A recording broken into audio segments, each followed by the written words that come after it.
আচ্ছা, চ্যাপ্টারটা পড়াছিলাম পরমাণুর নিউক্লিয়াস। সেই পরমাণুর নিউক্লিয়াসে দুটো টপিক বাকি ছিল, সেই দুটো টপিক আজকে ভিডিওতে আমরা জানবো। সেটা প্রথম হচ্ছে নিউক্লিয় বিভাজন বা নিউক্লিয়ার ফিশন, এটা বাকি ছিল আমাদের। নিউক্লিয় বিভাজন কাকে বলে সংজ্ঞা অবশ্যই পড়বো আমরা। নিউক্লিয় বিভাজন কাকে বলে, ভেবে রাখো একটা পরমাণু, যেমন এখানে নিয়েছি ইউরেনিয়াম 235 যার ভর সংখ্যা 235 আর পরমাণু ক্রমাঙ্ক 92। একে যদি আমরা একটা ধীরগতি সম্পন্ন নিউট্রন দিয়ে আঘাত করি, নিউট্রনের সংকেত কি, স্মল এন, মাথায় হচ্ছে 1 আর চার্জ হচ্ছে 0। আচ্ছা, এই ধীরগতি সম্পন্ন নিউট্রন দিয়ে যদি আমি আঘাত করি একটা ভারী পরমাণুকে, ভারী কারণ এর মলিকুলার ওয়েট বা এর ওয়েট অনেক বেশি, ভর সংখ্যা অনেক বেশি, ভারী পরমাণুকে আমি যদি একটা ধীরগতি সম্পন্ন নিউট্রন দিয়ে আঘাত করি, তাহলে সে কী হবে, দুটো সমান বা প্রায় সমান ভর বিশিষ্ট নিউক্লিয়াসে ভেঙে যাবে। যেমন এখানে আমি যদি ইউরেনিয়ামকে আঘাত করি তাহলে দুটো সমান বা প্রায় সমান ভর বিশিষ্ট নিউক্লিয়াসে ভেঙে যায়। একটা হচ্ছে বেরিয়াম 141 56 তৈরি করে বেরিয়াম এর পরমাণু, আর একটা তৈরি করে ক্রিপ্টনের 92 36 ক্রিপ্টন তৈরি করে। এর সাথে আর কি হয়, এর সাথে 3টে নিউট্রনও পাওয়া যায়, এর সাথে 3টে নিউট্রন পাওয়া যায়। অর্থাৎ নিউক্লিয় বিভাজন কাকে বলবো আমরা, নিউট্রনের আঘাতে ভারী পরমাণু নিউক্লিয়াস দুটি প্রায় সমান ভর বিশিষ্ট নিউক্লিয়াসে বিভাজিত হওয়ার ঘটনাকে বলা হয় নিউক্লিয় বিভাজন। এখানে উদাহরণ দিয়ে দিয়েছি, সংজ্ঞাও বলে দিলাম নিউক্লিয় বিভাজন কাকে বলা হয়। আচ্ছা, নিউক্লিয় বিভাজনের ফলে একটা জিনিস মনে রাখবে, এর যে ভর থাকে, মোট ভর,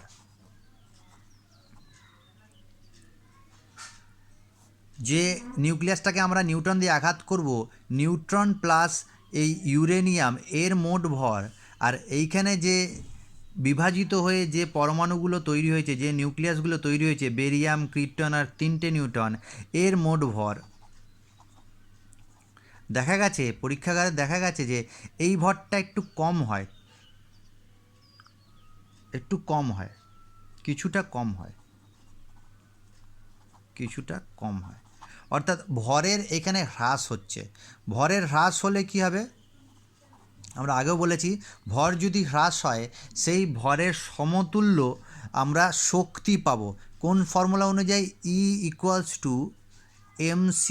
এই ফর্মুলা অনুযায়ী যে পরিমাণ ভর হ্রাস হবে তার সমতুল্য আমরা কী পাবো, শক্তি পাবো। এখানে নিউক্লিয় বিভাজনের ফলে যে ভরের হ্রাস হয় তার ফলে প্রচুর পরিমাণে শক্তি উৎপন্ন হয়।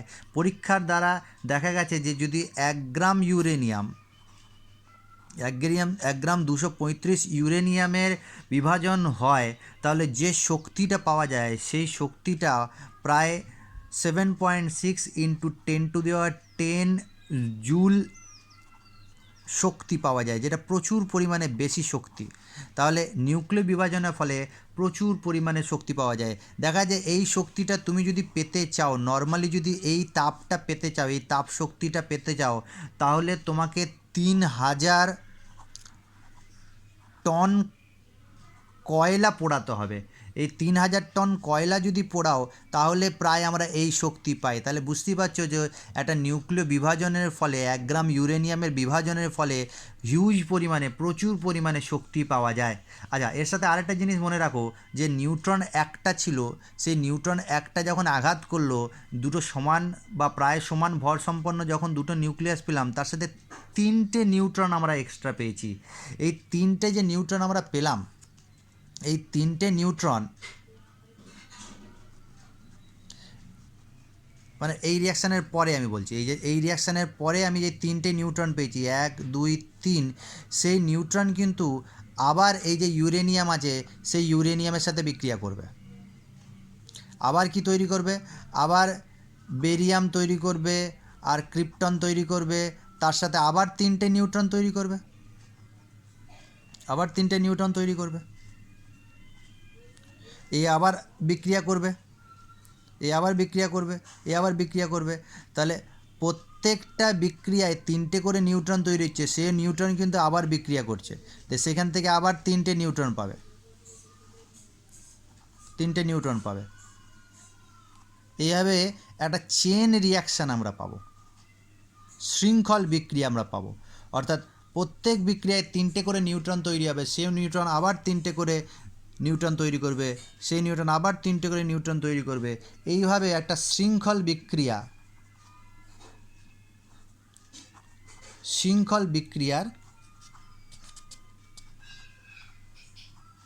আমরা শৃঙ্খল বিক্রিয়া দেখতে পারবো। আর এই বিক্রিয়াকে, সেই জন্য নিউক্লিয় বিভাজনকে অনেক সময় শৃঙ্খল বিক্রিয়া বলা হয়। আশা করি এইটা ব্যাখ্যা দিতে পারবে নিউক্লিয় বিভাজনকে শৃঙ্খল বিক্রিয়া বলা হয় কেন।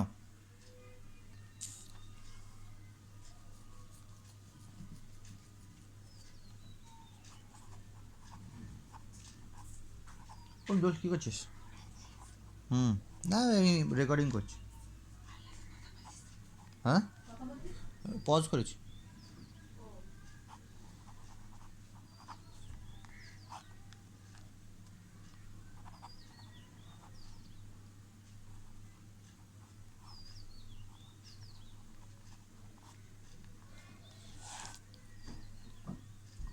আচ্ছা, দেখছি এখানে রেকর্ডটা আমি করিনি, এবার আমি জানি না কোথা থেকে রেকর্ডটা করতে পারিনি, পজ করেছিল, পজই থেকে গেছে, তাই জন্য আরেকবার বলে দিচ্ছি। তাহলে নিউক্লিয় সংযোজন বিক্রিয়া কি? নিউক্লিয়ার ফিশন, ভেবে নিউক্লিয় সংযোজন বিক্রিয়া মনে রাখবে নিউক্লিয় বিভাজনের পুরো উল্টো, বিপরীত ঘটনা, বিপরীত বিক্রিয়া। দুটো হালকা মৌল নিলাম, ভেবে এক্স আর ওয়াই দুটো হালকা মৌল নিয়েছি, সেই হালকা মৌলের নিউক্লিয়াসে সংযোজন করে আমরা একটা ভারী মৌল পাবো। আর মনে রাখবে এই বিক্রিয়ার জন্য প্রচুর পরিমাণে তাপের প্রয়োজন হয়, তাপের সাহায্যে দুটো হালকা মৌল নিজেদের মধ্যে সংযোজিত হয়ে ভারী মৌল উৎপন্ন হয়। যেমন উদাহরণ হিসাবে আমরা দেখতে পাই যে 4টে হাইড্রোজেন, এই উদাহরণটাই বেশি পরিমাণে দেওয়া হয়, 4টে হাইড্রোজেন যেটা সূর্যের যে তাপটা পাই সেই তাপের পেছনে কিন্তু এই বিক্রিয়াটাই আমাদের দায়ী। যে 4টে হাইড্রোজেন পরমাণু 1 হাইড্রোজেনের পরমাণু ক্রমাঙ্ক 1 আর ভর সংখ্যা 1, সেই 4টে পরমাণু নিজেদের মধ্যে সংযোজিত হয়ে তাপের সাহায্যে কি তৈরি হয়, হিলিয়ামের একটা পরমাণু তৈরি হয়, 4 হিলিয়াম। আর তার সাথে দুটো পজিট্রন তৈরি হয়, দুটো পজিট্রনকে ই দিয়ে প্রকাশ করেছি, যার ভর সংখ্যা 0 আর প্রোটন সংখ্যা হচ্ছে 1 পজিট্রন। আচ্ছা, একটা কথা এখানে বলে দিই যে যখনই আমরা এই নিউক্লিয় বিভাজন বা নিউক্লিয় সংযোজন যাই করি না কেন, এটা একটা ব্যালেন্স বিক্রিয়া হবে। দেখো এইখানে যতগুলো ভর সংখ্যা থাকবে 235 আর 1 236, 236, এইখানেও কিন্তু যদি আমি ভর সংখ্যাগুলোকে যোগ করি তাহলে 236 হবে, 236ই হবে। দেখো 141 প্লাস 92, তিনটে নিউটন আছে প্লাস 3, তাহলে তুমি যদি 141, 92 আর 3 যোগ করো তাহলে 236ই পাবে। আবার দেখো প্রোটন সংখ্যা হচ্ছে 92, এর 0, তাহলে 92, এখানে 56 প্লাস 36, এখানে 0 আছে, তাহলে 56 প্লাস 36 তুমি যদি করো তাহলে 92 পাবে। তাহলে বুঝতেই পারছো যে নিউক্লিয় বিভাজন বা নিউক্লিয় সংযোজন যেখানেই আমরা যাই না কেন, উভয় ক্ষেত্রে তোমার বাঁ দিকে যতগুলো প্রোটন সংখ্যা আর ভর সংখ্যা থাকবে, ডান দিকেও ততগুলো প্রোটন সংখ্যা ভর সংখ্যা থাকবে। তাই যদি তোমাকে এরকম দিয়ে শূন্যস্থান দিয়ে দেয়, মানে এখানে ফাঁকা দিয়ে দিয়েছে, তাহলে এখানে কি হবে, বাকিগুলো যদি দিয়ে দেয় তাহলে তুমি যোগ বিয়োগ করে নিশ্চয়ই বের করে নিতে পারবে। হ্যাঁ, তুমি যদি বেরিয়াম না জানো তাহলে তুমি XYZ যে কোনো জিনিস লিখে তার প্রোটন সংখ্যা আর ভর সংখ্যা লিখে দিতে পারো। আচ্ছা, এইখানে যেটা বলছিলাম আমরা যে পরমাণুর সংযোজনে কি হয়, এখানে প্রচুর পরিমাণে তাপ উৎপন্ন হয়। দেখা গেছে যে তুমি যদি 1 গ্রাম হাইড্রোজেনের সংযোজন ঘটাও তাহলে 6.3 10⁻11 জুল শক্তি পাওয়া যায়, যেটা ইউরেনিয়ামের একটু আগে আমরা দেখলাম সংযোজন 10⁻10 ছিল। তাহলে দেখা যাচ্ছে যে সংযোজনে যে তাপটা উৎপন্ন হয় কিন্তু বিয়োজনের তুলনায় অনেক বেশি। কত বেশি? 7.3 গুণ বেশি তাপ উৎপন্ন হয়। আর এই তাপটা সংযোজনের তুলনায় অনেক বেশি। সূর্যের ক্ষেত্রে যে সংযোজন বিক্রিয়াটা হয়, অর্থাৎ এখানে যে হাইড্রোজেনগুলো থাকে সেই হাইড্রোজেনগুলো সংযোজিত হয়ে ভারী হিলিয়াম তৈরি হওয়ার জন্য যে তাপের প্রয়োজন হয় সেটা 10⁻7 ডিগ্রি সেন্টিগ্রেড, যেটা বলছি প্রচুর পরিমাণে তাপ। সেই তাপ তৈরি করার জন্য সাধারণ যে প্রক্রিয়া, সেই প্রক্রিয়া আমরা এই তাপ উৎপন্ন করতে পারবো না। সেই প্রচুর তাপ প্রয়োজন মেটানোর জন্য একমাত্র উপায় হচ্ছে নিউক্লিয় বিভাজন। নিউক্লিয় বিভাজনের সাহায্যেই আমরা কিন্তু এই তাপ পেতে পারি। সেই জন্য একটা কোশ্চেন দেয়, বারবার এই কোশ্চেনটা দেয়, আমি কোশ্চেন শিটে দিয়েছি কি না জানি না কোশ্চেনটা, যদি না দিয়ে থাকে এটা লিখে নেবে যে নিউক্লিয় সংযোজন ঘটার আগে নিউক্লিয় বিভাজন ঘটে বা নিউক্লিয় সংযোজনের পূর্বে নিউক্লিয় বিভাজন বিক্রিয়া সম্পন্ন হয়। এটা কেন হয়? কারণ এই নিউক্লিয় বিভাজন হলে যে তাপটা পাই সেই প্রচুর পরিমাণে তাপের সাহায্যে আমরা এই নিউক্লিয় সংযোজন প্রক্রিয়াটা করতে পারি। এছাড়া আরেকটা কোশ্চেন যেটা একটু আগেই আমি বললাম যে নিউক্লিয়াস এর বিভাজন বিক্রিয়াটা একটা শৃঙ্খল বিক্রিয়া, চেন রিয়াকশান। একটু আগেও দেখিয়ে দিয়েছি যে চেন রিয়াকশান কীভাবে হয়, প্রত্যেকটা ক্ষেত্রে 3টে করে নিউট্রন হয়, আবার সেই 3টে নিউট্রন থেকে আবার 3টে করে নিউট্রন হয়, এরকমভাবে হতেই থাকে। এই রিয়াকশান কিন্তু স্টপ হয় না। এই স্টপ করার জন্য তোমাদেরকে নিউক্লিয় রেডিয়েটরের প্রয়োজন হয়। নিউক্লিয় রেডিয়েটরটা রিয়াক্টার বা রেডিয়েটর বলতে পারি, নিউক্লিয় রিয়াক্টারের সাহায্য নিতে হয়। নিউক্লিয় রিয়াক্টারের সাহায্যটা তোমরা একটু বই থেকে দেখে নেবে, আশা করি বইতে থাকে। নিউক্লিয় রিয়াক্টার কী করে, ওই চেন বিক্রিয়াটাকে, শৃঙ্খল বিক্রিয়াটাকে স্টপ করতে সাহায্য করে। তাহলে এই কটা জিনিসই আমাদের বাকি ছিল। এছাড়া আমি যে কোশ্চেনগুলো দিয়েছি সেই কোশ্চেনগুলো আলোচনা করব, যেগুলো যেগুলো বাকি আছে সেগুলো একটু আলোচনা করে দিই।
এই কোশ্চেনগুলো ছিল, সেই কোশ্চেনগুলো একটু দেখে নাও। আমি এটা ভিডিওতে দিয়ে দিচ্ছি, আর এই কোশ্চেনগুলো একটু আলোচনা করে দেবো, যেগুলো যেগুলো আমার পড়ানোর টপিকে আলোচনা হয়নি সেগুলো। বাকিগুলো যদি কোনো কোশ্চেন থাকে, আটকে থাকে, আমাকে হোয়াটসঅ্যাপে জিজ্ঞাসা করে নেবে, গ্রুপে হোয়াটসঅ্যাপে। এটা বলে দিলাম, আমি জানি না বারবার রেকর্ডিংটা স্টপ হয়ে যাচ্ছে, তাই আমি আরবার রিপিট করে দিচ্ছি যে নিউক্লিয় সংযোজন এর পূর্বে নিউক্লিয় বিভাজন বিক্রিয়াটি ঘটে। আর এখানে কি কোশ্চেন ছিল যে রেডিয়াম যদি তেজস্ক্রিয় হয় তাহলে রেডিয়াম ক্লোরাইডও কি তেজস্ক্রিয় হবে? হ্যাঁ, অবশ্যই হবে। আমি বলে দিয়েছি অবশ্যই হবে, কারণ যদি কোনো মৌল থেকে যৌগ তৈরি হয়, দেখো যেমন রেডিয়াম থেকে রেডিয়াম ক্লোরাইড তৈরি হওয়ার ক্ষেত্রে কী হয়, রেডিয়াম থেকে 2টো ইলেকট্রন বেরিয়ে রেডিয়াম 2+ হয়। সেই রেডিয়াম 2+এর সাথে যখন আমি ক্লোরিনে বিক্রিয়া করি তাহলে রেডিয়াম ক্লোরাইড হয়। এই রেডিয়াম 2+এর নিউক্লিয়াসের কিন্তু কোনো পরিবর্তন হয় না, তাই তেজস্ক্রিয় ধর্মেরও কোনো পরিবর্তন হবে না। ঠিক আছে, এখান পর্যন্তই থাকবে। আর যদি কোনো কোশ্চেন থাকে টেস্ট পেপার থেকে কোশ্চেন করবে, টেস্ট পেপার নয়, কোশ্চেন ব্যাংক থেকে তোমরা কোশ্চেন করবে, শর্ট কোশ্চেনই বেশি দেয়। আমি এখানে যেটা পড়িয়েছি, যে কোশ্চেনগুলো তোমাদেরকে দিয়েছি, সেগুলো মেনলি তোমার একটা চ্যাপ্টারের সম্মুখ একটা আইডিয়া হয়ে যাবে। সেখান থেকে কোশ্চেন যা দেবে তুমি পারবে। আর যদি শর্ট কোশ্চেন কিছু আটকে যায় কোশ্চেন ব্যাংকে, আমাকে হোয়াটসঅ্যাপে পাঠাবে, আমি সেগুলোর অ্যান্সার করে দেবো অবশ্যই। ঠিক আছে, এখান পর্যন্তই থাকবে। এরপরে যদি কোনো চ্যাপ্টারের সমস্যা হয় আমাকে জানাবে, আমি তোমাদেরকে ইউটিউবে পাঠিয়ে দেবো সেই কোশ্চেন চ্যাপ্টার। ঠিক আছে।